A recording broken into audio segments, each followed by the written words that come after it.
네, 어제 미국의 신봤다 이 소식을 먼저 전해드렸는데요. 히토류 발견했다는 그런 소식을 어제 전해드렸죠. 뭐 사실 옛날에 산삼 발견했을 때 신봤다 했지만 요즘은 산삼보다도 이 히토류를 발견해야 그게 진짜 신봤다인데 어제 전해드렸죠. 유타주에서 이 히토류 대량 포함되어 있는 광물을 발견했다라고요. 정말 신봤다. 입니다. 그런데 이제 히토류 대량 발견 소식도 물론 기분 좋은 소식입니다만은 오늘은 이 히토류와 관련해서 이 한국과 미국 정부가 조인트 벤처로 전략적인 이 사업 파트너로 공동 사업을 하게 됐다라는 아주 이색적이지만 또 역시 기분 좋은 그런 소식을 좀 먼저 좀 전해드릴까 합니다. 자, 한국의 고려 아연과 LS 전선 등 한국 기업이 이 미국의 히토류 생산 기지를 구축한다. 라는 반가운 소식입니다. 중국의 그 히토류 굴기, 중국이 그 히토류, 전 세계 히토류의 85%를 생산하고 공급하고 있잖아요. 그래서 중국이 이 히토류를 갖고 이제 소위 말해서 장난치는 히토류를 갖고 이제 세계를 자꾸 휘두르는 그게 이제 정말 우리로서는 아주 불편한 상황인데 그런 중국의 히토류 굴기에 맞서서 한국과 미국의 아주 전략적인 그런 소위 자원 동맹이 본격화하는 그런 양상입니다. 기분 좋은 소식이죠. 자, 한국의 고려 아연이라는 기업은요, 테네시주에 74억 3,200만 달러 규모로 통합 비철금속 재련소 설립 투자를 결정했다라고 밝혔습니다. 여기서 이제 히토류 정제하는 거 이런 거 다 할 예정이죠. 히토류도 사실은 땅 속에 팠더니 뭐 히토류가 많이 들어있는 그런 광물을 발견했다라고 해서 그게 다가 아닙니다. 이거를 정말 정밀하게 필요에 맞게 정제하고 하는 그런 기술이 이게 필요한데 이제 그런 기술과 관련해서 사실은 미국이 좀 약하거든요. 한국이 또 그런 기술은 있잖아요. 그래서 한국과 미국에는 히토류가 이제 발견됐으니까 그 발견된 자원 또 그걸 또 정제하는 기술은 대한민국의 기술자들이 해서 합작 회사를 하겠다라는 것입니다. 그래서 테네시주에 엄청난 돈을 투자해서 그런 재련소 투자 설립이 지금 계획된 겁니다. 자, 재련소 설립을 위해서 고려 아연과 미국 측이 합작법인 미국에서는 이제 조인트 벤처라고 하죠. 이 조인트 벤처 기업을 세워서 먼저 우선적으로 약 한 20억 달러를 조달해서 바로 공장을 세우기로 했습니다. 그런데 이제 이 합작법인의 최대 주주는 41%가 최대 주주인데 이거는 이제 미국의 전쟁부입니다. 이제 국방부, 미국의 국방부가 최대 주주가 됩니다. 이건 이제 안보적인 측면에서 히토리를 관리하기 위해서죠. 자, 2027년 1분기에 착공해서 2029년에 완공할 예정인 미국의 이 재련소는 울산에 있는 고려 아연 그 온산 재련소처럼 이게 엄청난 그 공장이 울산에 있거든요. 그것처럼 전략적인 광물을 생산하는 공급 거점 역할을 할 것으로 전망되고 있습니다. 전략적인 광물이라는 게 뭐예요? 나라에서 꼭 필요한 거기 때문에 이건 나라에서 딱 틀어잡고 통제를 하겠다라는 것이죠. 또한 이제 고려 아연뿐만이 아니라 한국의 이 LS전선, 이 LS전선은 한 20여 년 전에 LG그룹의 계열사로 있다가 분리돼서 나온 그 독립된 이제 회사인데, 뭐 거슬러 올라가면 이제 LG그룹 계열사입니다. 자, 여하튼 LS전선도 미국 내에서 히토류 등 첨단 산업 소재 생산기지 설립을 지금 추진하고 있습니다. LS전선과 미국의 그 버지니아주의 설명을 종합해 보면 LS전선은 버지니아주에 히토류 연구 자석 공장 신규 투자 후보지를 이미 선정했다라고 합니다. 그리고 이제 후보지 땅은 선정했는데 과연 사업의 타당성이 있는지를 지금 미국과 그 버지니아 주정부와 LS 전선이 지금 머리를 맞대고 논의를 하고 있는 그런 정도의 상황이라는 겁니다. 자, 버지니아주에 세울 신규 공장은 LS 전선이 무려 1조 원 규모로 건설하고 해저 케이블 공장 인근 부지가 유력하다라고 합니다. 이 한국 내 기업들이 이 미국 내 히토리를 생산하는 기지를 이처럼 설립하는 그런 것은 사실 먼저 미국 정부가 요청했기 때문입니다. 히토류 공급망 확보가 시급한 미국이 적극적으로 한국의 그런 기술을 갖고 있는 기업체 LS전선이나 고려아연이나 이런 회사에 먼저 우리 같이 하자. 우리 같이 조인트 벤처를 세우자라고 미국이 먼저 요청했기 때문에 지금 진전되고 있다라는 것입니다. 자, 중국과 패권 전쟁을 벌이고 있는 미국은 중국이 지난 10월 히토류 등 전략 광물에 대한 수출 통제를 강화했잖아요. 수출 여기다가 이만큼 100만큼 보냈는데 그 나라에 오늘부터는 50만큼만 보낼 거야 뭐 이런 식으로 중국이 그걸 갖고 자꾸 장난을 치니까 결국은 미국이 안 되겠다. 믿을 수 있는 동맹 플러스 믿을 수 있는 동맹이지만 그런 기술을 갖고 있는 동맹 없어요. 일본도 그런 기술 이만큼 없어. 한국만큼 없습니다. 그러니까 믿을 수 있죠. 그런 기술을 갖고 있죠. 전 세계 유일하게 한국밖에 없습니다. 미국이 봤을 때. 그래서 한국의 고려 아연과 LS 전선 등과 함께 전략 광물 현지 생산을 위한 미국 현지 생산을 위한 협의에 나선 것으로 알려졌습니다. 특히 이제 믿을 수 있는 동맹이라는 게 또 왜 필요하냐면 이게 히토류라는 게 이제 결국은 국가 안보와도 연관된 이게 그 무기에도 굉장히 많이 필요한 거거든요. 국가 안보와도 연계되어 있는 그런 광물이기 때문에 이게 이제 믿지 못할 그런 나라들과 함께 할 수는 없거든요. 기술도 서로 교류해야 하고 그러기 때문에. 그러니 믿을 수 있고 또 확실하게 그런 기술을 미국보다 더 나은 기술을 갖고 있고 이건 뭐 대한민국밖에 없습니다. 그래서 미국이 먼저 한국의 손을 뻗쳐서 하게 됐다라는 것입니다. 자, 한국과 미국 정부가 함께 조인트가 돼서 중국의 그 히토류 장난에 휘둘리지 않게 공동 사업을 한다라는 소식, 히토류와 관련된 추가적인 업데이트된 소식 오늘 먼저 기분 좋은 소식으로 좀 전해드렸습니다. 그런데요, 연관돼서 중국 얘기를 하지 않을 수 없는데 중국의 그 일부 억만장자와 중국의 소위 말해서 갑자기 떼돈을 번 소위 졸부 자산가들이 미국의 대리모 제도를 활용해서 수십 명 또는 그 이상의 자녀를 낳고 대리모를 통해서 이들에게 미국 시민권을 취득하게 하는 사례가 잇따르면서 윤리적, 법적 논란이 커지고 있습니다. 미국의 대리모를 놓고 아이를 낳게 해서 또 그 아이는 그 병원에서 이제 인증을 했으니까 법적으로는 내 아이니까 생물학적으로는 시민권을 받게 되면 또 내가 뭐 어떻게 유리하게 사용할 수 있겠죠. 그런 일이 지금 엄청나게 문제가 되고 있습니다. 월스트리트저널이 지난 주말에 그 특집으로 보도한 바가 있는데요.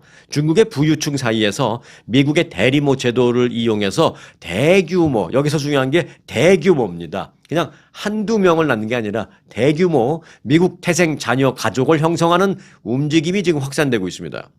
중국에서는 상업적 대리모가 불법입니다. 하지만 미국 내에서는 뭐 안 되는 주도 있지만 뭐 미국은 주 정부마다 법이 다 다르니까 그 대리모 제도가 합법적인 일부 주에서 그 중국이 그런 것을 좀 악용하고 있는 것입니다. 중국 사람들이. 대표적인 사례로는 중국의 온라인 게임 업체, 이건 뭐 전 세계적으로 유명한 게임 업체라서 정말 그 CEO는 떼돈을 지금 벌고 있죠. 그 온라인 게임 업체 듀오이 네트워크의 CEO 쉬보라는 사람이 대표적인 인물입니다. 그는 최근 LA 법원에 대리모를 통해서 태어날 최소 4명의 태아에 관한 친권 인정을 신청했습니다. 하지만 조사 과정에서 이미 8명 이상의 자녀가 대리모를 통해서 이미 태어났거나 또 지금 또 출산이 진행 중인 사실이 드러났습니다. 그러니까 본인이 법원에다 이걸 이 4명 내 친권을 인정해 주세요라고 이제 올렸는데 법원이 이제 이걸 인정해 줘야 돼 말아야 돼 하고 이제 조사를 하다 보니까 이 내 건 말고도 이미 많이 있네 이러면서 이제 이게 불거진 거예요. 그런 SNS에 글을 올려서 미국에서 대리모를 통해서 태어난 자신의 자녀가 100명이 넘는다라고 이렇게 실토하기도 했습니다. 무슨 자랑하듯이 SNS에 지가 올렸어요. 내가 미국에서 대리모를 통해서 낳은 자녀가 이미 100명이 넘어 나는 이거 올린 겁니다. 미국 법원에서 깜짝 놀란 거죠. 이게 각자 이제 좀 다른 주정부에서 이 다른 주 지역에서 아이들을 그렇게 막 낳았으니까 뭐 한 군데서는 모를 수도 있었죠. 자, 이 같은 현상은 그 쉬보 개인에게 그런데 국한되는 게 아닙니다. 그 외에 많습니다. 또 다른 중국 기업인은 미국에서 대리모와 그 난자 기증을 통해서 10명의 딸을 얻었다라고 밝혔고요. 일부 중국의 그 부유층은 동시에 수십 명의 대리모와 계약을 체결하는 사례도 있는 것으로 전해졌습니다. 그러니까 한 명 낳고 또 한 명 낳는 게 아니라 그냥 동시다발적으로 동시에 몇십 명의 대리모와 계약해놓고 내가 얼마 줄 테니까 내 아이를 낳아도 해갖고 수십 명의 미국 내 대리모를 통해서 동시에 막 그렇게 낳는 겁니다. 그러면 얼마를 주느냐? 미국에 있는 대리모 한 명당 비용은 최대 20만 달러로 알려졌습니다. 그러니까 미국에서 내가 대리모를 통해서 당신의 아이를 낳아주겠다라고 나설 사람들이 꽤 있는 거죠. 이게 20만 달러가 되니까 충분히 유혹이 되고 남는다라는 것입니다. 자, 월스트리트저널은 미국 내 대리모 산업이 법률사무소나 또는 체외 수정 병원 또는 중개업체 또는 보모 서비스까지 원스톱으로 다 이어졌다랍니다. 법률사무소가 먼저 법률적으로 검토를 딱 끝내놓고 준비를 하고 또 이제 중개해주는 에이전트도 있을 것이고 또 병원도 있을 것이고 아이를 낳아야 되니까 그리고 이제 마지막 아이를 낳은 후에 아이를 길러야 되니까 보모 서비스까지 완전히 원스톱으로 그렇게 결합된 미니 산업으로 지금 성장해 있다라는 것입니다. 그래서 중국의 돈 많은 고객 수요에 맞춰서 부모가 직접 미국에 입국하지 않고도 자녀를 얻을 수 있는 구조가 형성되어 있다고 합니다. 이 얘기는 뭐냐? 제가 구체적으로 말씀드리기도 싫습니다만은 결국 얘기하자면 그거예요. 중국에서 돈 많은 이 졸부들이 정액을 채취해서 미국으로 그냥 보내는 겁니다. 그러면 그거를 병원에서 대리모가 시술을 받아서 아이를 낳는 겁니다. 그러니까 중국의 돈 많은 졸부들은 미국에 한 발자국도 들어오지도 않고 미국에 오지도 않고 자기 아이를 미국에 낳은 거예요. 그리고 여기서 태어나면 미국 시민권 자동으로 얻으니까 미국에 와본 적도 없는데 수십 명의 내 친자가 미국 시민권자인 것입니다. 그걸 지금 노리는 거죠. 미국에서 태어난 아이는 잘 아시다시피 수정헌법 14조에 따라서 자동으로 시민권을 얻게 된다라는 거잖아요. 그런 만큼 외국인의 대리모 활용을 통한 중국인들의 그 시민권 우회 문제가 지금 미국에서 정치권으로도 쟁점이 지금 확산되고 있습니다. 그래서 얼마 전에 그 연방 상원에서는요, 중국인을 포함한 일부 국가 국민의 미국 대리모 이용을 제한하는 법안도 발의됐습니다. 이걸 꼭 법안을 만들 때 중국인이라고 하면 또 차별이니 이런 얘기가 나오니까 중국인이라고 하지 않고 그냥 미국에서 대리모를 통해서 아이를 낳는 것에 대해서 좀 제한을 하는 그런 법안을 발의했습니다. 그런데 이건 당연히 중국인들을 막기 위한 거죠. 그런데 이제 아직 표결에 붙여지지는 않은 그런 상황입니다. 표결에 붙여지면 저는 제 생각에는 이거 통과될 거라고 봅니다. 자, 갑자기 돈을 많이 번 중국의 소위 졸부들이 대리모를 통해서 미국에서 수십 명, 심지어는 아까 그 온라인 게임 업체 쉬보라는 CEO 100명 이상이라면서요. 심지어 100여 명씩 이렇게 시민권자 자녀를 낳는 소위 시민권 샤핑, 그러니까 중국 그들의 입장에서 볼 때는 시민권 샤핑하는 거예요. 시민권 샤핑 사태에 대해서 자, 미국이 정책적으로 법적으로 대안을 충분히 제대로 빨리 만들어야 되겠다라는 생각입니다. 자, 트럼프 대통령이 올해 4월 전 세계를 상대로 발효한 그 상호 관세. 이 상호 관세는 처음부터 격렬한 논란을 불러일으킨 건 사실이죠. 강력한 찬성 논자도 있고 굉장히 회의론자도 있고 사실은 그렇습니다. 지금도 그렇습니다만은 출발부터 그랬어요. 트럼프 대통령 측은 관세로 미국 경제 호황이 시작되고 일자리가 늘어나며 제조업이 살아나서 결국 미국을 다시 그레이트하게 만들 것이다 라고 아주 호기롭게 이제 관세를 이제 이미 시작하고 있고요. 반면에 적지 않은 그 경제학자들은 또 이제 재계 일각에서는 그리고 미국의 이제 수입업자들 중심으로 그들은 미국 국내외의 경기 침체 가능성을 놓고 부정적인 입장을 보인 것도 사실입니다. 물론 아직까지도 그런 게 사실이고요. 그래서 찬반 논란이 지금까지 물론 진행되고 있는 게 사실인데 자, 상호 관세를 정책을 시작한 그때부터 지금까지 약 8개월이 지났습니다. 그럼 8개월이 지난 지금 과연 누구의 말이 맞았을까요? 네, 결론부터 말씀드리면 정답은 둘 다 틀렸다입니다. 사실 둘 다 틀렸다라는 바꿔 말하면 둘 다 맞았다라고 할 수도 있지만 사실 이 경우는 맞았다, 둘 다 맞았다라고 하기보다는 둘 다 틀렸다라는 게 옳은 것 같습니다. 자, 월스트리트저널은 최신 경제 데이터를 토대로 해서 관세 정책이 미국 경제에 미친 여파를 여러 각도로 이제 진단한 결과 실제 경제 붕괴는 일어나지 않았다. 그러니까 경제학자들은 경제 붕괴가 일어날 거야라고 막 우려했잖아요. 근데 실제 경제 붕괴는 일어나지 않았다. 그러니까 이 경제학자들의 말이 틀렸다라는 것이죠. 그러나 트럼프 대통령이 말한 것처럼 미국이 다시 위대하게 돈을 많이 벌 거야, 경제가 부활될 거야라는 것처럼도 경제 부활도 일어나지 않았다라는 것입니다. 그러니까 트럼프 대통령도 틀렸다라는 것입니다. 우선 그 고용 측면을 봐도요, 트럼프 행정부의 주장과는 달리 관세는 미국 내 일자리 늘리기에 사실 별다른 효과가 없는 것으로 지금 분석이 됐습니다. 이건 수치로 다 입증되는 거니까요. 보면은 지난 9월 미국의 실업률은 4.4%로 나타났습니다. 이 4.4%라는 실업률은 최근 4년간 가장 높은 실업률 수치입니다. 그러니까 미국의 경제 부활 됐다라고 말할 수 없죠. 일단 고용 측면에서요. 자, 미국 제조업 부문에서는 트럼프 대통령의 그 백악관 복귀 이후에 일자리가 오히려 5만 4천 개 지금 줄어들었습니다. 관세 때문에 또 원자재와 부품 등의 가격이 오르면서 고용에 악영향을 준 것으로, 왜냐하면 그 각 기업들이 원자재 가격이 너무 많이 들어가니까 사람을 많이 그 하이어할 수 있는 상황이 지금 못 되는 거예요. 그래서 고용이 많이 줄어들었다는 것입니다. 자, 그리고 미국의 물가 상승. 뭐 이거는 여러분들이 이미 다 우리가 물가 상승을 체감하고 있듯이 다 아는 얘기죠. 지난 몇 개월 동안 중앙은행인 연준의 목표치인 2%를 웃도는 3% 이상을 보이고 있습니다. 이 많은 경제학자가 예견한 수준의 고물가까지는 아니었지만 그래도 트럼프 대통령이 얘기한 물가 영향 없어. 우리는 부활할 거야 하는 것과는 또 다르게 물가는 또 올랐다라는 것도 사실입니다. 그러니까 트럼프 대통령도 조금 틀렸고 경제학자들도 조금 틀렸고 뭐 이런 겁니다. 미국의 경제 성장 결과는 양측의 예측이 다 틀린 대표적인 사례입니다. 이 경제 성장 그 수치는. 자, 미국 GDP를 볼까요? 미국 GDP는 올해 2분기 그리고 3분기 눈에 띄는 성장세를 보이기는 했습니다. 그런데 이것은 그러니까 경제가 단순히 성장했기 때문이 아니라 지난 2분기와 3분기 때 미국 내에서 AI 관련 투자 붐이 엄청나게 일었습니다. 그래서 지난 2분기, 3분기 때 그 뉴욕 증시에서요, AI와 조금이라도 관련됐다라는 기업들은 주가가 엄청나게 막 올랐어요. 지금은 다 폭락했지만, 네. 그 AI 투자 붐이 관세의 어떤 부정적인 영향을 돈이 돌면서 상쇄시킨 결과로 2, 3분기에는 눈에 띄는 성장세가 있는 것처럼 그렇게 보였다라는 것입니다. 그런데 지금은 그게 다 없어져 버렸어요. AI 열풍에 증시도 호황을 누리면서 경기를 견인했는데 지금은 뭐 AI 그때 폭등했던 주가 다 지금 폭락했습니다.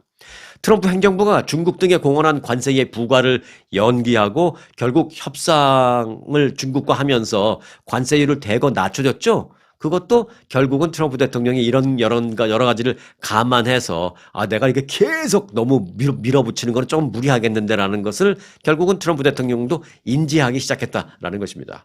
자, 미국의 업체들은 관세가 낮은 품목을 대체해서 이제 수입을 하거나 또는 관세 그 비율이 좀 낮은 나라로 수입국을 바꾸는 등의 전략으로 관세 비용을 뭐 줄이고 있는 그런 상황입니다. 그래서 따지고 보면 또 미국 정부에 들어오는 관세 수입이 예상만큼 그렇게 많지도 않다라는 것이죠. 어떻게든지 우회로를 열거나 어떻게든지 대체 방법을 기업들은 찾고 있기 때문입니다. 미국 제조 부흥이라는 측면에서는 관세가 오히려 역효과를 냈다라는 그런 분석도 있습니다. 미국 내 공장 가동 실적은 9개월 연속 줄어들었습니다. 오락가락 하는 그 관세 정책 때문에 제조업체들이 오히려 대규모 투자 판단을 미루는 경우가 속출했다라는 게 월스트리트저널의 분석입니다.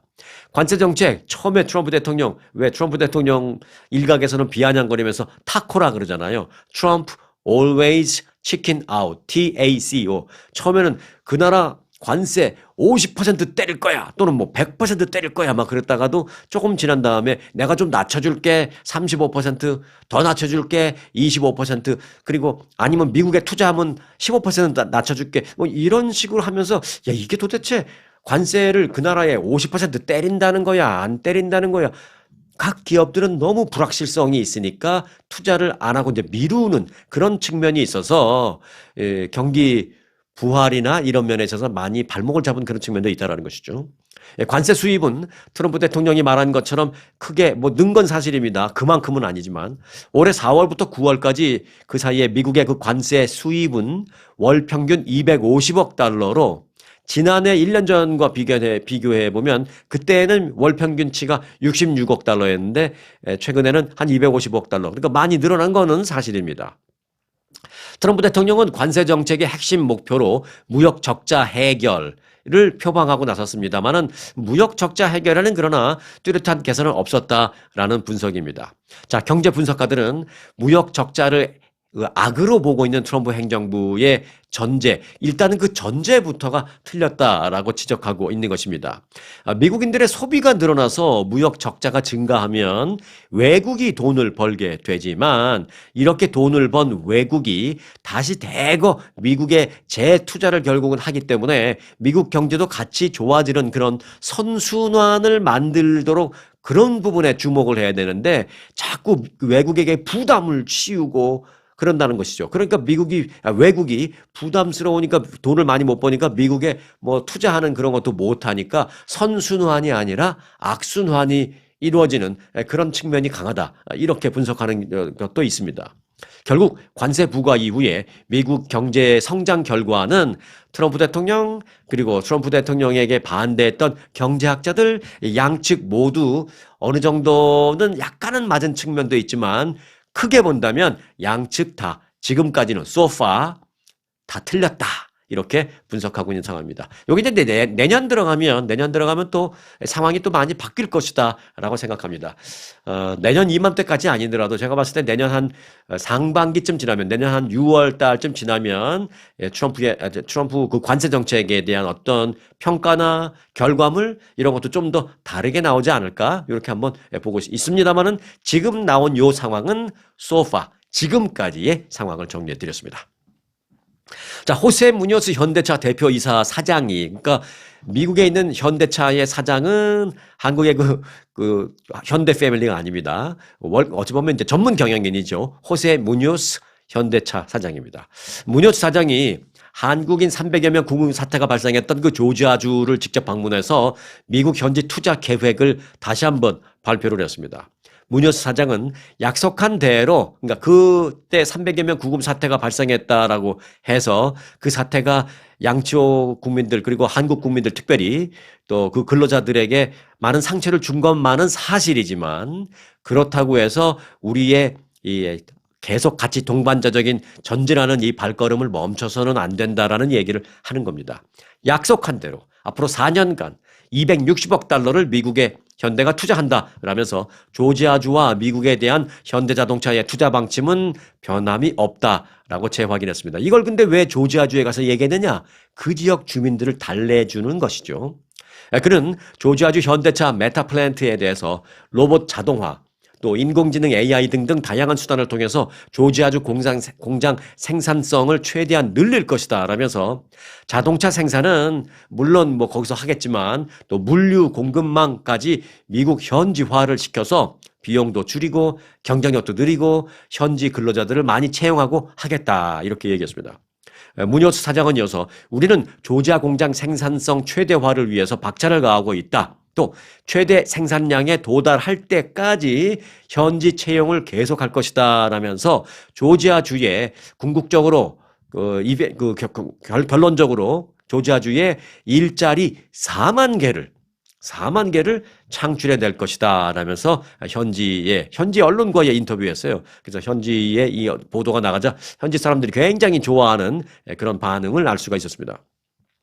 무뇨스 사장은 한미 협상 그 결과에 따른 관세 인하를 얘기하면서 관세에 대한 해법은 간단합니다 라면서 정답은 현지화입니다.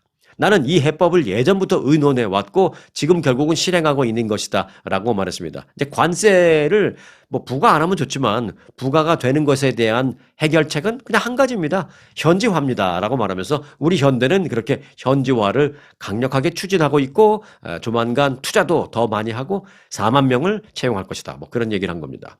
뭐 잘 아시다시피 연방이민당국이 지난 9월에 조지아주 현대차 그룹과 LG 엔솔 이 합작 배터리 공장 건설 현장에서 한국인 근로자 317명을 체포 구금한 적이 있었죠. 그래서 한미 외교 협상의 결과를 뭐 풀어주긴 했습니다만은 엄청난 상처를 입었죠. 한국에서. 그래서 그런데 어쩌면 이게 현지 그쪽 지역 주민들의 채용이 미흡하다라는 불만 때문에 야기된 상황일 수도 있다라는 분석도 있습니다. 사실은. 그래서 그 지역 주민들이 저 공장 세우면 우리 채용한다 그러더니 왜 채용 안 하고 전부 한국 사람 지들끼리 와서 지들끼리 짓고 막 그래서 이제 그거를 그쪽 그러니까 이 사실 이거 잘 모르는 약간 좀 무지함에서 나온 그 지역 주민들의 불만이죠. 그런데 뭐 지역 주민들이 뭐 어느 부분은 잘 모를 수도 있죠. 이해합니다. 그런데 이거를 그 지역 정치인한테 막 제보를 하고 컴플레인을 한 거예요. 그런데 이제 지역 정치인이 그 정치인만큼은 좀 많이 잘 알았어야 되는데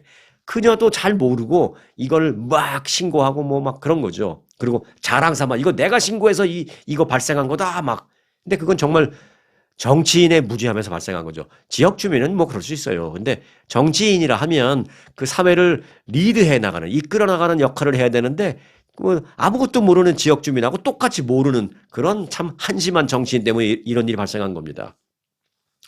잘 모르는 무지함에서 발생한 야기된 상황일 수도 있다라는데 사실 그거는 오해입니다. 제가 왜 잘 모르는 무지함에서 나온 것이다라고 얘기하냐면 이제 이건 오해입니다. 그들 지역 주민들이 오해한 거예요. 왜냐하면 공장이 다 지어진 것도 아니고 한창 그 배터리 공장 건설 중이었는데요. 이 배터리 공장 같은 최첨단 공장은요. 사실 그 전문 기술 인력이 아니면 지을 수가 없습니다.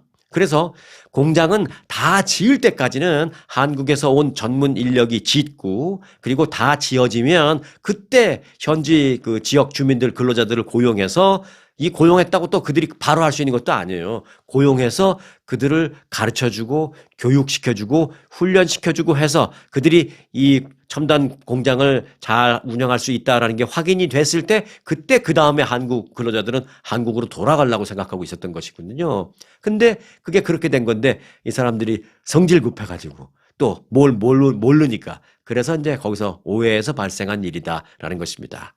아무리 이제 일반 주민들은 그렇게 오해할 수밖에 없는 상황이다. 그것까지는 이해합니다만은 정치인이 거기에 부하뇌동에서 그렇게 날뛰어가서 이런 상황을 만들었다라는 것은 참으로 참 한심한 작자다 그렇게 생각합니다. 그 정치인은 아마 그 지역 주민들이 아마 투표 안 해줄 것 같다라는 그런 생각입니다. 정치적으로 유명해지려고 한번 그렇게 했는데 오히려 본인에게는 치명타가 된 그런 셈이죠. 여하튼 지금 뭐 그 얘기를 다시 하려고 하는 것이 아니라 그래서 호세 무뇨스 현대차 사장이 현지에 4만 명 채용할 것이다라는 그런 얘기를 현지에 가서 했다라는 그 말씀을 전해드리기 위해서 이 뉴스를 전해드렸습니다. 자, 트럼프 행정부와 가까운 미국의 건설업체들이 가자지구 전후 소위 그 재건 사업 건설을 떼어내기 위해서 지금 쟁탈전을 벌이고 있는 것으로 나타났습니다. 이게 잘 보시면요. 전쟁이 끝난 후에 거기 들어가서 재건 사업하는 건 봉이김선달입니다. 자, 일간 가디언은 이와 관련해서 자체 입수한 문건을 인용해 보도를 했는데요. 친 트럼프 성향 그리고 친 공화당 성향의 미국 기업들이 가자지구 재건을 위한 인도적인 지원 및 물류 사업을 수주하기 위해서 지금 치열하게 경쟁하고 있다라고 보도했습니다. 트럼프 대통령은 그 전후 가자지구를 휴양지 세계 최고의 멋진 휴양지로 만들겠다. 그리고 자유지대로 그곳을 만들겠다라고 이제 공언한 바 있죠. 그러니까 첫 번째는 이제 안전한 자유지대로 만드는 게 우선이고, 그 다음에 거기에 멋있는 세계 최고의 휴양지를 만들겠다라고 말했습니다. 사실 그쪽 가자지구 서쪽의 그 바닷가가 참으로 아름답다라고 합니다. 저는 뭐 가보진 못했습니다만은. 그래서 그거를 개발하면 좋은 휴양지로 개발할 수 있는 그 자연적인 여건은 뭐 이미 충분하다라고 합니다. 자, 백악관은 스티브 위트코프 중동 특사와 또 트럼프 대통령의 사위죠. 제러드 쿠슈너 등이 이끄는 가자지구 태스크포스를 그래서 이미 구성했습니다. 가자지구 재건을 위한 태스크포스 팀이 구성된 거죠. 자, 태스크포스 그 조직 문건에 따르면 구호품 운송 트럭은 한 대당 $2,000. 무언가 건설을 하고 하려면은 트럭이 들어갔다 나왔다 할 거 아니에요. 한 대당 $2,000. 그리고 상업용 트럭은 한 대당 $12,000의 수수료를 매달 매길 것으로 알려졌습니다. 이거 그냥 앉아갖고 돈 버는 거예요. 네가 그 트럭들 뭐 수송용 트럭 또는 상업용 트럭에 수수료를 매기는 사업 네가 해. 이거 하나만 딱 따져. 거기 가서 이제 돈만 거두면 돼요. 네. 어찌 보면 정말 봉이 김선달 사업입니다. 이거 누가 안 하고 싶어 하겠어요. 그러니까 이러한 봉이 김선달 사업을 하겠다라고 나선 유력한 사업 그 기업체들이 지금 미국에 많이 있는데 그 많은 나서고 있는 미국 기업들의 뭐 99%는 다 뭐 친공화당 성향의 기업들이고요. 지금 현재 가장 유력하게 나서고 있는 사업체를 예를 하나 들면 미국의 기업 고담스 LLC라고 있습니다. LLC는 리미티드 무슨 컴퍼니라고 하죠. 유한 회사. 그래서 이 지금 제가 고담스를 갖고 말하는 건 아니고요. 일반적으로 여러분들이 무슨 뭐 사업체를 거래한다거나 누구와 무슨 뭐 계약을 맺거나 그럴 때 뒤에 LLC가 붙으면 일단은 조심하세요. 그거는 요 프로젝트만 딱 하고 우리는 회사 문 닫을 거 약간 그런 겁니다.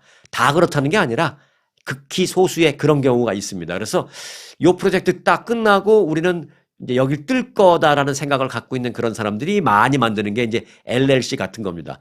다시 말씀드린다면 LLC가 다 그렇다는 거 아닙니다. 사실 LLC의 그 좋은 그 긍정적인 목적은 기본적으로 있습니다. 근데 가끔 그런 게 있어요. 가끔. 근데 여하튼 그 고담스 LLC라는 회사가 지금 가장 유력하게 그 봉이 김선란 사업으로 떠오르고 있습니다. 그런데 이 고담스 LLC의 설립자 맷 미켈슨이라는 사람은 누구냐? 공화당의 거액 후원자이자 트럼프 대통령과 아주 친한 최측근 인사로 알려져 있습니다. 그래서 요 사업을 하기 위해서 맷 미켈슨이 고담스라는 회사를 이미 갖고 있는데 고담스 LLC라고 만들어서 이제 봉이 김선달 회사를 그 사업을 하기 위해서 지금 가장 유력하게 좀 떠오르고 있는 사람입니다. 지난 그 오래전에 한국 전쟁 당시 6.25 전쟁 당시 일본이 뭐 전쟁 때도 그랬습니다만은 전쟁 때 미국이 그 뭐 무기 같은 거 바로바로 못 집어넣으니까 이제 일본한테 갖다 주라고 하고 일본에 돈 주고 뭐 막 많이 그랬잖아요. 그리고 끝난 후에도 전쟁이 끝난 후에도 일본이 여하튼 바로 옆에 있으면서 그냥 거액의 돈을 벌어들였죠. 그래서 남의 불행이 나의 행복 뭐 이런 식으로 일본이 그래서 한국 전쟁 때문에 일본이 그 당시 뭐 그 경제력이 그냥 폭발적으로 성장했다라는 거 뭐 부인할 수 없을 것입니다. 뭐 그게 주 요인, 그것만이 요인은 아니지만 여러 요인 중에 하나 그것도 당연히 있죠. 그렇게 일본이 한국 전쟁 이후에 더 거액을 벌어들였듯이 가자제구 전쟁 이후에 트럼프 대통령의 측근 기업들이 이 떼돈을 벌기 위해서 봉이 김선달 사업을 하기 위해서 지금 백악관에 줄을 쫙 서고 있다라는 그런 소식입니다. 자, 올해 대한항공 국제선 승객과 관련된 그 통계 조사를 발표한 게 있는데요. 조금 재미있는 부분도 있어서 제가 좀 간단하게 전해드릴까 합니다. 대한항공 국제선 승객이 올해 무려 1,600만 명을 넘은 것으로 알려졌습니다. 그런데 국제선, 그러니까 대한항공 국내선 말고요. 그러니까 인천에서 뭐 제주도 가거나 뭐 김포에서 부산 가거나 그런 거 말고 이제 해외 국제선 방문지 어딜 한국 사람들이 가장 많이 뭐 한국 사람들만이 아니죠. 미국 시민권자도 한국에 있다가 비행기 타고 가는 거 있으니까요. 여하튼 어딜 제일 많이 갔느냐? 국제선. 일본의 도쿄를 제일 많이 간 것으로 나타났습니다. 대한항공이 공개한 2025년 국제선 연말 결산에 따르면 지난해에 이어서 올해도 또 역시 한국발 승객이 해외를 가장 많이 방문한 것은 일본 도쿄였습니다. 물론 뭐 도쿄가 너무너무 가고 싶은 최애 지역 뭐 꼭 그런 걸 떠나서 일단 가까우니까요. 주말에 뭐 왔다 갔다 하잖아요. 아침에 가서 도쿄 가서 점심 먹고 저녁 먹고 돌아오면 될 정도에 가까우니까. 자, 일본의 오사카가 2위 그리고 일본의 후쿠오카가 3위를 차지해서 올해의 한국의 대한항공 국제선 핫플레이스 1, 2, 3위 모두 일본 도시가 차지했습니다. 그리고 4위는 태국의 방콕이었습니다. 일단 가까우니까요. 자, 대한항공은 올해 1,649만 명을 태우고 국제선을 운항했다라고 했습니다. 거리를 따지면 2억 8천만 킬로미터라고 합니다. 이게 그 하늘길. 이는 백두산부터 한라산까지를 무려 56만 번 완주할 수 있는 거리라고 합니다. 뭐 그래 별로 와닿지는 않네요. 자, 나이대별로 그 대한항공 국제선을 이용한 비중을 보니까 30, 40대가 40%로 가장 많았습니다. 그리고 5, 60대가 30%, 10대와 20대가 21%, 기타 60대 이상이 뭐 9% 등의 순이었습니다. 전체 탑승객 가운데 외국인의 비중은 한국에서 비행기를 타고 해외를 다녔는데 외국 국적을 가진 사람들이 탑승객 비율은 35%였고요. 그 외국인 중에서는 미국 국적과 중국 국적 승객이 똑같이 24%씩으로 가장 많았습니다. 자, 그리고 이제 비행기 타면 뭐 1시간 정도 갈 때는 뭐 그냥 잠깐 책 보면 되지만 올해 뭐 3시간, 4시간 또는 그 이상 가게 되면 가끔 그 기내 엔터테인먼트라고 해서 이제 모니터로 TV 프로그램도 보고 영화도 보고 드라마도 보고 하잖아요. 자, 승객들이 기내 엔터테인먼트로 가장 많이 본 영화는 뭐였냐? 월트 디즈니 에서 만든 거죠. 그 캡틴 아메리카 브레이브 뉴 월드 캡틴 아메리카 영화가 가장 많이 본 영화였고요. 그리고 이제 드라마를 뭘 많이 봤나 했더니 한국의 TVN이라는 방송사에서 방영하는 선제 없고 튀어. 저는 뭐 한 번도 본 적이 없는데 선제 없고 튀어라는 드라마를 가장 많이 봤다고 하고요. 그리고 이제 예능 프로그램은 MBC에서 방영하는 나 혼자 산다가 가장 많이 본 프로그램으로 집계가 되었습니다. 올해 대한항공이 업그레이드한 라운지, 그 라운지를 업그레이드해서 좀 더 멋지게 만들었어요. 그 안에 셰프도 딱 있고요. 그래서 업그레이드한 대한항공 그 새로운 라운지에서 가장 인기가 많았던 품목은 뭐가 선정됐느냐? 그 셰프가 즉석에서 조리해주는 라이브 스테이션의 피자가 꼽혔다고 합니다. 아, 피자를 막 즉석에서 구워주나 봐요. 네, 그게 1등으로 꼽혔다라고 합니다. 피자 즉석에서 구워주면 정말 맛있긴 하죠. 피자야말로 즉석에서 구운 걸 먹어야 됩니다. 자, 대한항공이 새로 선보인 상위 기내식 가운데 홈페이지를 통해서 미리 예약하는 그런 경우가 있잖아요. 그래서 홈페이지에서 가장 많이 사전 예약 주문된 메뉴. 이건 뭐 이제 일반석은 할 수 있는 게 아니고 프레스티지석 이상이죠. 그러니까 프레스티지석 기준으로 따진다면 홈페이지에 들어가서 뭘 가장 많이 사전에 이제 예약 주문을 했느냐? 낙지볶음하고 백반이었다라고 합니다. 낙지볶음하고 백반. 2위는 제육쌈밥, 그리고 3위는 로즈메리 소스를 곁들인 비프 스테이크로 조사가 됐습니다. 네, 롯데호텔이 뉴욕에서 지금 대규모 사업을 확장하고 있습니다. 롯데호텔이 뉴욕 카톨릭 대교구에 더 뉴욕 팰리스 호텔 건물을 인수한 데 이어서 건물만 처음에 인수했는데 지금은 결국 그 부지까지 다 인수를 하기로 했습니다. 롯데호텔은 뉴욕 대교구와의 장기 협상 끝에 4억 9천만 달러의 더 뉴욕 팰리스 호텔의 토지까지 인수하는 거래를 마쳤다라고 전했습니다. 앞서 롯데호텔은 지난 2015년 뉴욕 맨하튼의 상징이자 뉴욕 최초의 5성급 호텔인 그 더 뉴욕 팰리스 호텔, 이 호텔 건물만 매입하고 토지는 빌리는 것으로 이제 계약을 했었거든요. 그래서 이제 1년에 땅값으로 얼마를 계속 주는 계약을 맺었는데 그게 비싸서 결국은 땅값을 매년 이렇게 주느니 이게 사는 게 낫겠다 싶어서 아예 4억 9천만 달러를 주고 호텔 플러스 땅까지 싹 다 매입하는 계약을 마쳤다라는 것입니다. 그리고 어차피 이 토지 가격은 뉴욕에서는 뭐 계속 상승하니까 토지 상승에 따른 또 부수적인 미래 가치 성장도 함께 볼 수 있다라는 결론 때문에 롯데호텔이 싹 다 한꺼번에 사기로 했다라는 것입니다. 그래서 여하튼 이번에 땅까지 완전 인수함에 따라서 좀 그 땅을 빌려서 쓰게 되면 갑자기 땅을 올려주면 내 호텔 비즈니스 문 닫을 수도 없고 불안하잖아요. 그래서 그런 불안감도 해소했다라는 것입니다.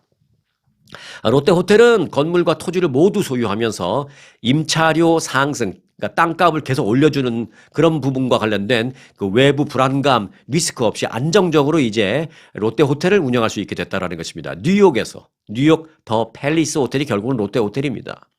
맨하탄 미드타운 중심부라는 입지적인 장점 역시 롯데 뉴욕 팰리스, 이름을 바꿨어요. 롯데 뉴욕 팰리스로. 원래는 더 뉴욕 팰리스였는데 이걸 롯데 뉴욕 팰리스로 이름을 바꿨습니다. 그래서 자산 가치 상승도 상당히 긍정적으로 평가되고 있습니다. 롯데 호텔은 롯데 뉴욕 팰리스 이번 인수한 호텔 운영의 안정성 확보를 계기로 이제 롯데 호텔 이라는 브랜드 가치를 뉴욕은 물론 미 전국에 확장시키는데 출발점이 될 것이다 라고 말했습니다. 제가 이 뉴스를 왜 전해드리냐면 이제 뉴욕에 가도 롯데호텔이라는 게 있다라는 점, 또는 롯데호텔에서 묵을 수 있다 뭐 이런 거, 뭐 제가 롯데호텔 선전해드리려고 하는 건 아니고 그만큼 이제 한국 기업들이 롯데를 한국 기업으로 보나요? 일본 기업으로 보시나요? 네, 여하튼 이제 그만큼 한국 기업들이 미국의 심장부에도 지금 대거 진출하고 있다라는 그런 차원에서 이 뉴스를 전해드리고 있는 것입니다. 자, 끝 소식입니다. 요즘 감기 환자가 많이 늘었습니다. 곳곳에 뭐 추운 건 많죠. 엊그저께 댓글 보니까 텍사스인가요? 그쪽에서 댓글 주신 분이 아침에 28도까지 떨어졌어요. 28도면 영하죠. 32도가 0도니까 섭씨로 보면 28도면 섭씨로 영하 뭐 한 2도, 2.5도 정도 되겠죠. 뭐 그러면 뭐 당연히 얼음 오는 건 당연히고 굉장히 춥죠. 네. 자, 그래서 감기 환자가 많이 늘었습니다. 그런데 감기에 걸렸을 때요. 조금이라도 좀 빨리 낫고 싶다라는 생각은 뭐 당연히 누구나 갖게 되는 건데요. 그와 관련해서 뭐 예를 들어 비타민 C를 많이 먹어라. 또는 뭐 티를 많이 마셔라. 따뜻한 물을 많이 마셔라. 또는 코 세척기를 사용해라 등등 다양한 감기 완화법이 있습니다만은 그중에서도 오랫동안 있었던 얘기긴 한데 최근 들어서 더 좀 주목되고 있는 부분이 있습니다. 그게 뭐냐면 약국에서 쉽게 구할 수 있는 영양 보충제인데 그 아연, 징크, ZINC, 징크, 아연이 이제 그 크게 각광을 받기 시작했습니다. 물론 옛날부터 있던 얘기긴 하지만 전문가들에 따르면 아연은 그 징크는 감기를 예방하거나 뭐 감기를 완치하는 그런 치료제, 감기 치료제는 어차피 없으니까 뭐 감기를 예방하거나 완치하는 그런 치료제는 당연히 아니지만 올바른 방법으로 잘 복용할 경우에 감기 증상을 완화시키고 감기 증상을 겪는 그 기간을 단축시키는 데는 아주 효과적인 영향을 미칠 수 있다. 라고 전문가들은 밝히고 있습니다. 자, 그럼 아연이 감기를 낫게 할 수 있을까요? 징크가? 네. 결론부터 말씀드리면 이 징크는 감기를 완치하거나 예방하는 수단은 다시 말씀드립니다만 아닙니다. 그거는. 그러나 감기에 이미 걸린 상태에서 적절히 이 징크를 사용하면 통상 7일에서 뭐 길게는 막 열흘 정도 지속되는 그런 감기 증상 지속되는 기간을 하루 이틀 정도 더 앞당겨서 빨리 증상을 끝낼 수 있는 데는 효율적이다라는 것입니다.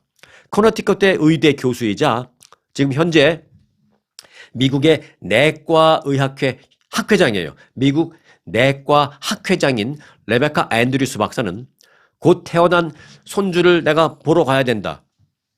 그런데 사실 내가 감기 걸렸다 그러면 곧 태어난 신생아 손주 보러 가면 안 되죠. 그러니까 이건 예를 드는 거예요. 이 예를 제가 그럼 빼겠습니다. 레베카 교수는 그렇게 말했는데 제가 그 예는 빼겠습니다. 뭐 중요한 모임이 있어서 내가 절대 빠질 수 없는 그런 모임. 그런데 내가 좀 감기가 걸렸는데 다른 사람한테 옮기지 않으려면 뭐 마스크도 하고 철저하게 하고 그러나 그럼에도 불구하고 가기는 가야 되는 그런 중요한 자리에 가야 되는 그런 상황이 있는데 또 몸도 힘들고 그런 상황이라면 아연을 섭취해라. 징크를 섭취해라. 라면서 이 징크가 감기 기간을 또 증상을 하루 이틀 정도 줄여줄 수 있을 것이다. 라고 말하고 있습니다. 자, 최근 감기 환자가 늘고 있습니다. 만일 감기에 걸리셨다면 기본적인 조치를 다 취하시되 평소보다는 이 아연, 징크를 조금 더 섭취하는 것 잊지 마시기 바라겠습니다. 그러면 얼마나? 라고 할 수 있는데 거기서 이제 하루 섭취량이 있습니다. 예를 들어서 요 한 알이 하루 섭취량입니다. 라고 하면은 2개 정도, 그 정도, 뭐 그 이상 필요 없습니다. 물론 필요 이상의 과잉 복용은 모든 게 그렇듯이 절대 권장되지 않기 때문입니다. 과유불급입니다. 자, 오늘도 좋은 컨디션으로 편안한 하루 되시기 바라겠습니다. 오늘 영상 마치겠습니다. 아주 특별한 아주 즐거운 아주 기분이 좋은 아주 편안한 아주 행복한 아주 추억의 남을 같은 코스 같은 일정이라도 추억은 차이가 nap니다. 고객 만족도 1등 아주 투어. 내 인생 최고의 순간 1등 여행 아주 좋은 아주 투어 아주 좋은 213-388-4000